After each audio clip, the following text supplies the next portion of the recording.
In 1737, I think it was, they played a game somewhere in England for £1,000 prize money that started in the pubs with gambling. In one of those matches, a spectator got hit in the head with a rock and died. The people who call it a gentleman's game don't know too much about the history of cricket.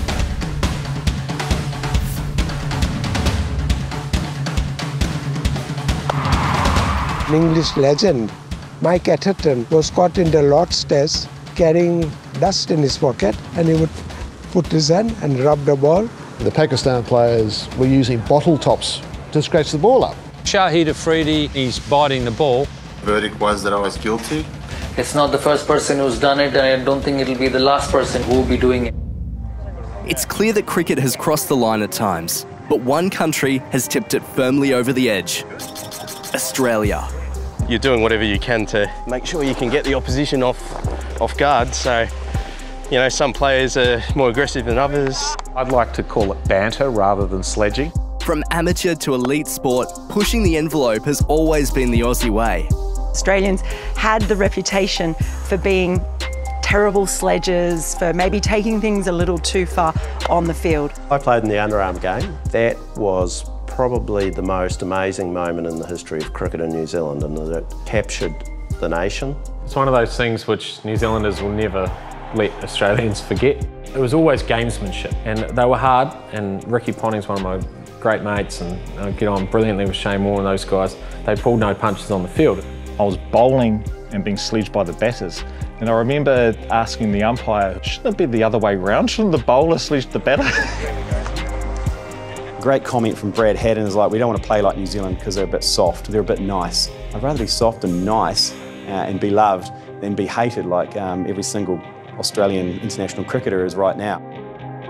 On their 2018 tour of South Africa, Australia were determined to run out as winners, no matter what the cost.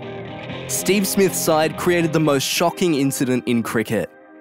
It's not something that you'd ever associate Cameron with, but we will now, unfortunately, and his reputation, Steve Smith's reputation, and the reputation of the Australian cricket team comes in question now.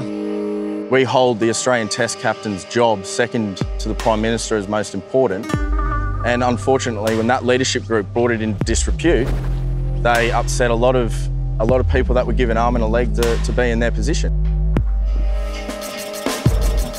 Unfortunately, I think too much complacency probably set in, and they became arrogant, and they thought they were bigger than the game. It was almost like you weren't allowed to question them. It was almost an entitled environment. This was a gradual building up of issues that were occurring between the Australian team and other teams that were playing. Firstly, it's so Australian to have yellow sandpaper. What were they thinking? Like, for a start, you can buy sandpaper in all different hues. Maybe get something that's pale-skinned. What a debacle the previous 24 hours have been. That tiny strip of sandpaper would have huge implications for the Test careers of three of Australia's brightest talents.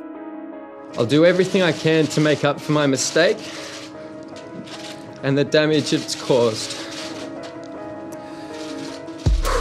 Punishment, was it fair? I think the punishment was both fair and harsh. It was too much. Relatively harsh. I think they were fair. I think the punishments did them a favour. It's not what they did at the time in South Africa, it's what they did to a nation.